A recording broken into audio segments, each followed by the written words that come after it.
Hello and welcome to part 1 of the top 50 greatest films ever, according to me, as of this week. And if you haven't seen the introduction video that kind of sets up my criteria for this list, for this series, go check that out before you dive into this video. And one thing I forgot to mention is that I will be judging this on also like the impact these films have had, and how good they are, you know, all across the board. But also, I need to love them too. You know, there's not many on the list that I don't think are fantastic. In fact, well, I love all of the films on the list, really. But there are some more than others that I wouldn't watch over and over again, and I appreciate as a great film more than I enjoy as a great film. There are a few of those on there. So, without any further ado, let's get into the first film, and we are moving chronologically to repeat myself, but we start at the earliest date in 1921. With a film directed by Victor Sjöström, The Phantom Carriage. This is a Swedish film, so Sweden kind of kicks this thing off.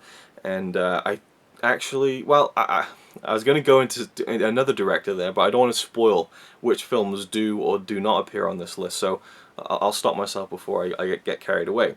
The Phantom Carriage, I watched this a few years ago, knocked my socks off. I went for a walk after this film, and it just stuck deep in my soul, you know, if there is such a thing. Like, I wasn't expecting it. I had seen clips from it and images and things. It looked like one of those kind of cool, spooky horror films with some very cool special effects for the time and things like that, but I wasn't expecting it to carry such an emotional weight. And it's really all carried by Victor Sjöström himself, who not only directs the film, but stars as the lead character, David Holm, who is a drunkard when we first meet him in the film. It's New Year's Eve, and he's telling his friends, he's like, yeah, my old mate who died last year, he told me of this old myth that the last person to die before midnight of the New Year's Eve becomes the driver of the Phantom Carriage, and basically becomes death and has to collect the souls for a year. And he ends up dying at the stroke of midnight. And he meets his old friend who says, yep, it's all true. You've got to become, you know, the death, basically the Grim Reaper. And he takes David on a journey through his life. And when we first meet him, he's a drunkard, you know, he's kind of just joking around, he's, you know, all that kind of stuff. He's unkempt and everything. And then we go back and we see him as a normal man. And it's very much a morality kind of play within this film, and it's a fable. And just seeing the range of this actor director extraordinaire, like he really just drew me in so much. The emotions that he goes through, the various stages of his life, and then just the hard times and everything all wrapped into one, that by the time you get to the end of the film and you really want things to work out for him, you're just so invested in it. And I don't remember if the score that I watched it with on the Criterion disc was the original score or anything, but the music really helped set the tone too. And this is just a stunning film. The lighting, the locations, it really just is. It's incredible. This film is a masterpiece, and the special effects only help that. You know, there's only so much special effects can do for a film when the rest of the content isn't there. But this is a film that has all that content. It has great performing, it has a great story, and the special effects only, you know, add to that. And we're in an era now where special effects in movies are everything. Here it was more of a novelty. I mean, the whole kind of medium itself was still a novelty and was in its infancy by 1921. But this was where double exposure effects were being played around with, where it looks like you're watching a ghost walk across the screen. But this stuff was done in camera. There were no kind of optical printing techniques, you know, invented at this point. So they would literally have to film a scene and then kind of wind the film back and film it again with different elements, and I don't even know how they did all of that stuff, but you have these amazing moments where like a see-through figure is picking up a live body in front of your eyes, and it's astounding. But it all goes back to the story, and I think the story and the performance from David Holm in particular, from David Holm, that's his character's name, from Victor Sjöström, is just unbelievable, and this is definitely one of the greatest films I've ever seen. Number 2 is Battleship Potemkin. This is a Russian film, and it's interesting how an international flavor is going to be kicking off this whole list. But I really feel like different countries from around the world in the early part of cinema's history really were so influential and were doing so much more interesting things than in America and in the UK. And you might be thinking that two big omissions from my list might be The Birth of a Nation or Intolerance by D.W. Griffith, who is considered to be the forefather of the modern movie in a way, and certainly his influence on making films cannot be understated. But I think Birth of a Nation and Intolerance, as great as those films both are in different ways for sure, I do feel like they don't quite crack my list. Intolerance is one I'd put above Birth of a Nation for obvious reasons, but the staging of that film is so incredible. But anyway, Battleship Potemkin, directed by Sergei Eisenstein. This film, it really uses editing in such an incredible way. The montage style, this film is so influential. It started so many things. I mean, I'd seen kind of fast cutting and maybe similar editing techniques in earlier films. There's one from, I think, 23. I forget the name of it now, a French film, Cour Fidèle. That had some interesting kind of fast cutting, but here it's really done to perfection. The Odessa step sequence, which has been kind of parodied and homaged over the years, where this massacre takes place on these steps, and the baby carriage is rolling down the steps while all this chaos is going on around it, and you're seeing there's this stark image of a woman with kind of her glasses all smashed up and blood pouring out of her eyes. Like, it's such a vivid and horrifying sequence. It's so it's like a graphic novel. Like, these splash images of this massacre. It's just so gripping and involving, and the whole story, is an interesting one because it's a propaganda film. So it's really trying to send a message. But there's something really kind of rousing about the film towards the end, and moving as well. And it's a film I wouldn't watch, and this is one of them that I wouldn't watch over and over again. But I think it's just so impressive, and is certainly one of the best films ever made, and again, incredibly influential. Number 3, The General by Buster Keaton, and starring Buster Keaton.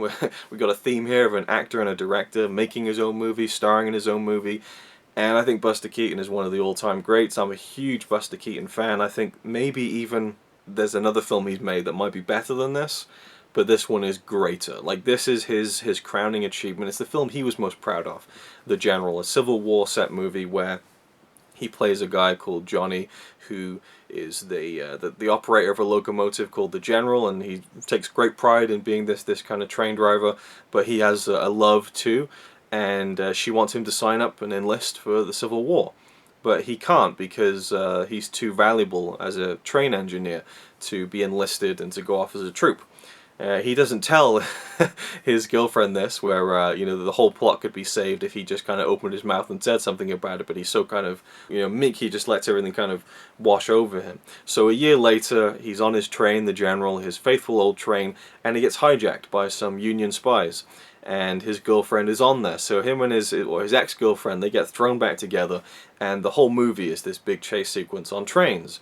He commandeers another train. He gets on one of those devices where you kind of pull the lever up and down and go across the tracks. He takes someone's bicycle at one point. He is just constantly in pursuit, and then in pursuit himself. It goes back and forth across borders and ends in this huge, massive kind of incredibly staged battle sequence over a river in which a full train is crashed through a bridge, which is the most expensive shot in all of silent cinema, and one of the most, I don't know, to me, iconic moments in the history of film.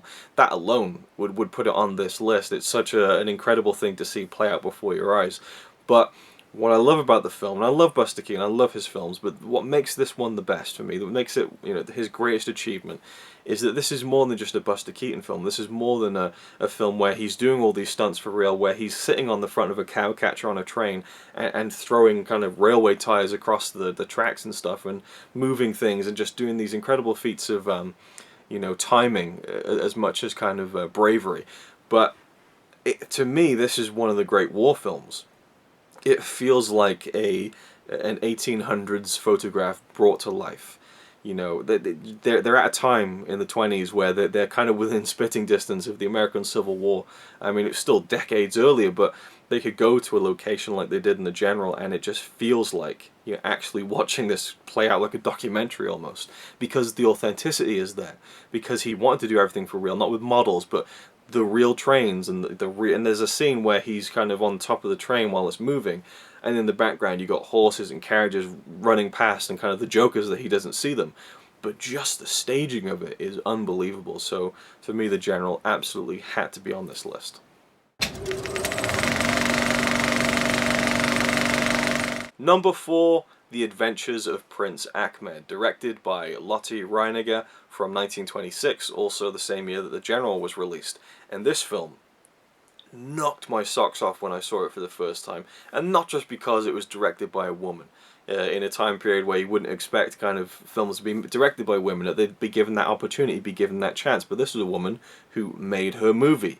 Literally, she put this whole film together practically herself. She spent years working on it. The style of animation is actually a kind of shadow puppets in a way. You have these pieces of black cardboard placed against coloured backdrops, and you know, moved, you know, a frame, you know, for 24 frames per second, and just the intricate details, the way that she would create kind of ripples in water, or just kind of the ceremonial kind of trimmings to all the locations of the film, and the fact that it feels like this story that comes to life. At no point does it feel like a kind of bland 2D storybook, which is essentially what it is. It feels full of life, and the score, which thankfully has kind of been retained and rescored and done to kind of really make you feel like you're watching the film as it was presented in the 20s. The score is beautiful. It's such a great marriage of the visual and the audio. And again, Lotte Reiniger, she really creates something special. And I think this film is just such a triumph, so fantastic, and it is the earliest surviving feature-length animated film. But just the idea of just one person making their movie, you know, and doing something no one had ever done before, and it turned out great. And it's based on the Arabian Nights and things like that, but it's just such a beautiful film, and I think doesn't get enough credit. I've seen it getting more credit recently. I think it got recently added into the book, 1,000 More Movies You Must See Before You Die, and I'm so glad for that decision, because I think it needs to be seen by more people and respected by more people. Number 5, Sunrise, A Song of Two Humans, from 1927, directed by the great F.W. Murnau. And again, just very international flavour so far, apart from Buster Keaton, who was American. So we got like Germany and Sweden and Russia so far in the first 5 movies. But regardless, this film is one of the best. I mean, I'd put this probably maybe the top 5. You know, if we're going to rank them in order of how great they are, this is the big one of the big ones for me. It's completely, and I'm using these terms a lot, but I should be, if they're all, you know, some of the greatest films I've ever seen.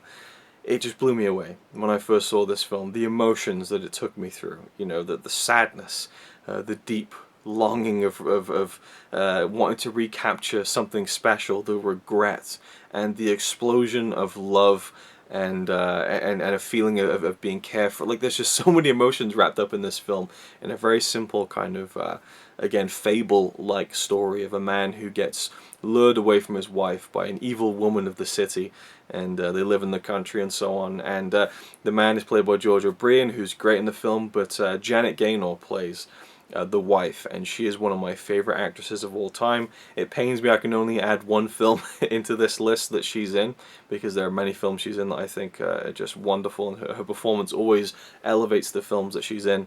And I don't think this is her best performance, but she's so great here. And she won the first Oscar for Best Actress for this film, and also I think Seventh Heaven, perhaps. I know that, I'm not sure actually, it might have been Street Angel and Lucky Star. It was definitely Street Angel and Sunrise, and I think probably Seventh Heaven as well. Regardless, this film, Sunrise, tells a story of this husband and wife trying to reconnect with each other after going through something pretty nasty. You know, where he tries to kill her because he's been so seduced to the dark side by this woman from the city. And so you do have to take a leap. This is very much a fable-like story, because if this was to really happen, then there's no going back from that. But you know, to see this couple reconnect, it's just more about just the feeling of it. It's poetry, you know. It just feels like something so special, something I'd never seen before and I've never really seen again. I don't think you could do this film again. The special effects, you know, much like Phantom Carriage, where it all enhances the central emotions of the story, which is so well done, so well put together, that by the end of the film you are literally on the edge of your seat. At least I was. Like, I just was so wrapped up in this story. And it holds up on repeat viewings as well. It's not one of those one and done films where once you know what happens at the end, it doesn't get you as much. I think it's just one of the finest examples of the moving image, and that I'm really not, you know, overselling that, I don't think. And I could go into so much about this film. I talked about it in depth before, and I need to remind myself to not go on about these films too much in this video, but it's one of those things where the visuals of this thing just work so beautifully hand in hand with the emotions and the characters. And again, the feeling of being carefree when they finally kind of get back into a groove again, and they remember what it was like to be in love with each other for the first time, and they kind of have this beautiful day out together. It's just magical. Pure movie magic. Number 6, also from 1927, Fritz Lang's Metropolis. You talk about one of the biggest spectacles ever done. I mean, again, there's been Intolerance, there's been big movies before in the silent era, but this one, even Fritz Lang's earlier film Die Nibelungen is such a huge movie, but this Metropolis, this is the crowning achievement of Fritz Lang. I prefer other Fritz Lang films. I think Woman in the Moon is a film I prefer over this, and maybe some others, but Metropolis, it's so overwhelming, and it was one of my gateways into silent cinema, where I really realized, like, holy shit, there's actually something to these silent films. They're not just antiquities, there's something incredibly special. And this is just an overwhelming masterpiece. The staging of it is so huge, you know, set in the future, these huge skyscrapers, these huge buildings, impossible structures at the time. You know, you look at the skyline of some cities in the world today and it's not too far removed, but even then this film still is overreaching to the possibilities of man-made structures, and you have this whole kind of story based around kind of the lower class and the upper class, and how people are used to slave labor and things like that, but also the ideas of faith and kind of you know, a chosen one and a prophecy, and then all this kind of stuff. One of the first kind of incarnations of a mad scientist playing around with the nature of man, you know, where this robot is created in the image of a woman. And we get this kind of crazy robot villain in the film, but in a way that feels really dangerous and really unpredictable as well. And you have Brigitte Helm playing both this you know, human woman who's kind of leading the kind of lower class into a revolution. Then you have, you know, a robot that's been made in her image that kind of turn everyone against this revolution. So I love the story. I love how it's very overdramatic. You know, the actors in the film very much kind of playing to the back row, even though it's not a play in a theater, and it works. It's one of those films where it really works, and again, the score. I cannot overstate when a silent film has its original score. There's such a kind of magic to that, and I'm going to use that word a lot too, magic. But the original score for Metropolis is so booming. It's so operatic, you know. It reminds me a little bit of John Williams style, you know, and it's just the overall, it's the whole package, Metropolis. I think it's a fantastic film, and I've seen it a number of times now, and it's always a joy to sit down and watch it again. I'm just like, this is one of the best things I've ever seen. You know, it's not a film you can watch all the time, but when you do, it's incredible. Number 7, and we're actually jumping ahead here by over a decade, which is really telling to where the gaps in my film knowledge are. Clearly the 30s are not my forte, and there's a lot more I need to mine from that period of film. There are a few I wish I could have included, but I didn't. We're jumping to 1939, Gone with the Wind. This feels like one of those obvious answers, and there's going to be quite a few of those in this whole list, this top 50 list, but everyone else says it's great. Doesn't mean you have to shy away from it and say, oh wow, well we'll talk about that one. It really is that great, you know. And people can talk about problems with it. Maybe it's too long. I think this may be the longest film in my entire list. Certainly close. And you know, I've only seen it once, But it was one of those times where it's like, okay, this is a classic, it's hailed as one of the best films of all time, let's see if it's got it where it counts. And it really did. You know, there's some top performances in the film. I forget the actor's name now. The guy who plays the father of Scarlett O'Hara. I love him, and he's so great in this for the kind of shortish time that he has in the film. You have Olivia de Havilland, who I think is just brilliant in the film. I forget the character's name, but she really just struck such an impression on me, and I loved her character's kind of journey throughout the entire story, and I just love how it's a story that gets told over this very long period of time.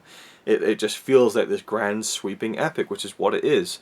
And Vivian Leigh, I love the character of Scarlett O'Hara because she goes on such a journey. You know, by the time you get to like halfway through the film, there's it's such a captivating watch. You know, it's a slog. You know, it's not one you can breezily put on. Much again, like I was talking with Metropolis, but I just love this long form storytelling. And then you have Clark Gable, a great kind of pairing between the two. They kind of rub each other the wrong way, and there's something to be said about telling a story that takes place across a great span of time. And I think this is one of the best films I've seen that does that. Maybe even the best, I don't know. Just telling this kind of long kind of story of someone's life and where it leads, and all the ins and outs, and just again, staging is a big part of this film. Just the way it feels like an epic, the kind of the lens is open to see all these kind of different vistas and so on. And one of the best moments, I think, is when we see Scarlett and her father overlooking the estate of the family kind of house, and the camera panning back, and then when we recall back to that moment when she's on her own and has made this decision to kind of move forward with her journey. I just love the whole journey. It's a great epic, and it's just one of those films where you just can't deny that it lives up to its reputation. Frankly, my dear, I don't give a damn.